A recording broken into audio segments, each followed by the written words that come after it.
But 2 Fe2O3 2Al. Fe question number 2 Fe2O3 plus 2Al arrow क्या क्या है Al2O3 plus Fe, ठीक है, प्लस Fe, यही क्वेश्चन है बिल्कुल। हाँ 2Fe लगा हुआ इसके पहले, ठीक है बच्चों, क्योंकि Fe इधर 2 है, इधर भी 2 रहेगा। अच्छा, अब इसमें क्वेश्चन क्या पूछा गया, किस टाइप का इक्वेशन है आप बताओ। आपने तो काफ़ी सारे टाइप पढ़े हैं, कॉम्बिनेशन रिएक्शन है ना, डिकम्पोजिशन रिएक्शन है ना, आपने पढ़ा होगा displacement reaction, double displacement reaction, उसमें से कौन सा है ये बताओ। तो इसमें ऑप्शन भी दे दिया इन्होंने। कॉम्बिनेशन रिएक्शन है क्या, कॉम्बिनेशन रिएक्शन की पहचान क्या है भाई, कि प्रोडक्ट में एक ही सब्सटेंस होना चाहिए। आप देखो क्या प्रोडक्ट में एक ही सब्सटेंस है, क्या प्रोडक्ट में एक ही सब्सटेंस है, नहीं सर, दो सब्सटेंस है, मतलब कॉम्बिनेशन तो है ही नहीं सर। दूसरा है डबल डिस्प्लेसमेंट।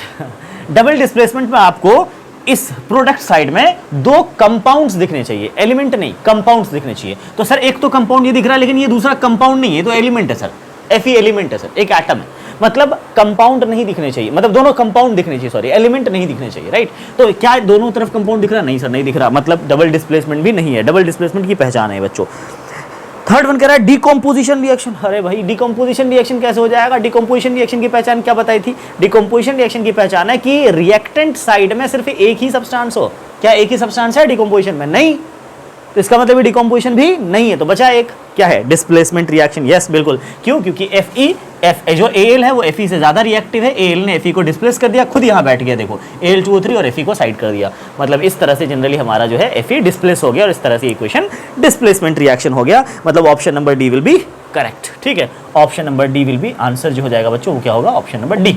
चलिए क्वेश्चन नंबर 3 पे चलते हैं बच्चों।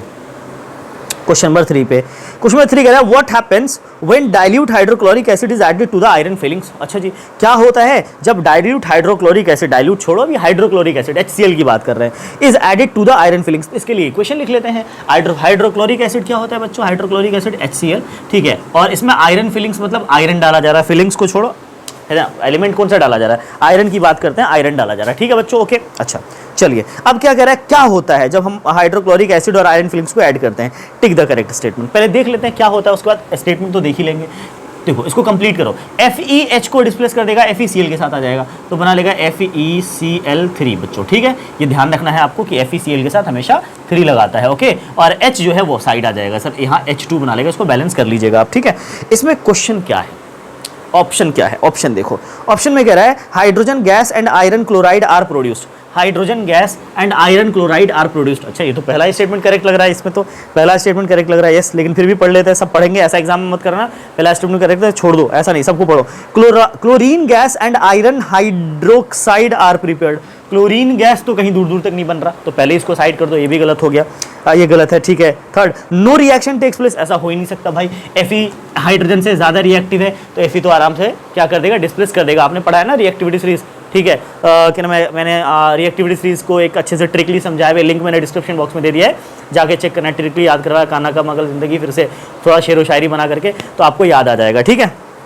चलिए, तो उसके बाद लास्ट पढ़ते हैं D, iron salt and water are produced.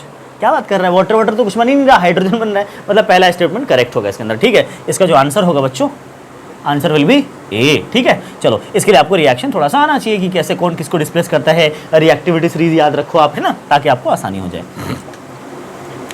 आपको इस क्वेश्चन में यही चेक कर रहा था कि रिएक्टिविटी सीरीज आपको याद है कि नहीं, ठीक है, कौन ज्यादा रिएक्टिव कौन कम रिएक्टिव। क्वेश्चन नंबर 4 पे चलते हैं बच्चों हम लोग, ठीक है। क्वेश्चन नंबर 4, हाँ, what is the balanced chemical equation. बहुत ही आसान question, why should a chemical equation be balance. मैं आपको इसको लिखना सिखा देता हूं, कैसे लिखना है बच्चों। देखो बैलेंस्ड केमिकल इक्वेशन क्या होता है बच्चों, what is balanced chemical equation. भाई सिंपल सा आंसर है कि जब किसी भी इक्वेशन में number of atoms reactant side में और प्रोडक्ट साइड में सेम हो, उसको बोलते हैं बैलेंस्ड केमिकल इक्वेशन, ठीक है। When the number of atoms are same in both the side, that is in the side of in the product side and the reactant side, product side में और reactant side में अगर number of atom same है, then this is called the balanced chemical equation, right. Balanced chemical equation क्या होता है पता चल गया आपको। अच्छा कह रहा है why should a chemical equation be balanced. हम केमिकल इक्वेशन को बैलेंस करते क्यों हैं, क्योंकि हमें एक लॉ को सेटिस्फाई करना होता है, उसका नाम है law of conservation of mass. इसका आंसर कैसे लिखना है, इसका आंसर लिखना है we should balance the chemical equation, या chemical equation should be balanced to obey the law of conservation of mass. आपको ये आंसर में लिखना है, to obey the law of conservation of mass. अब अगर आपको law of conservation of mass याद हो तो लिख दो, नहीं याद हो तो मत लिखना, ठीक है। Law of conservation of mass actually 9th में पढ़ा जाता है, वो ये है कि it states that the mass can neither be created nor destroyed in a chemical reaction. किसी भी केमिकल रिएक्शन में मास ना तो खत्म होता है, ना तो डिस्ट्रॉय होता है, ना ही क्रिएट होता है। ठीक है बच्चों, ये इसका आंसर है। नहीं समझ आया तो थोड़ा एक एग्जांपल ले ही लेते हैं यार। आप भी सोचोगे क्या सर आपको पता है क्या, समझते सबको पता होगा ठीक है, H2O, ठीक है। तो देखो क्या है, एक रिएक्शन में लिख दिया रैंडमली। आप बताओ क्या ये इक्वेशन बैलेंस्ड है? नहीं है भाई। क्यों नहीं है? तो देखो हाइड्रोजन कितने हैं यहाँ पे 2, ऑक्सीजन कितने हैं 2, कितने एटम हो गए टोटल? रिएक्टेंट में कितने एटम हो गए? 4, मतलब टोटल एटम है इधर 4, ठीक है। अच्छा इधर देखो कितने एटम है? 2 हाइड्रोजन 1 ऑक्सीजन, टोटल कितने? 3, इधर 4 इधर 3। क्या नंबर ऑफ एटम सेम है दोनों तरफ?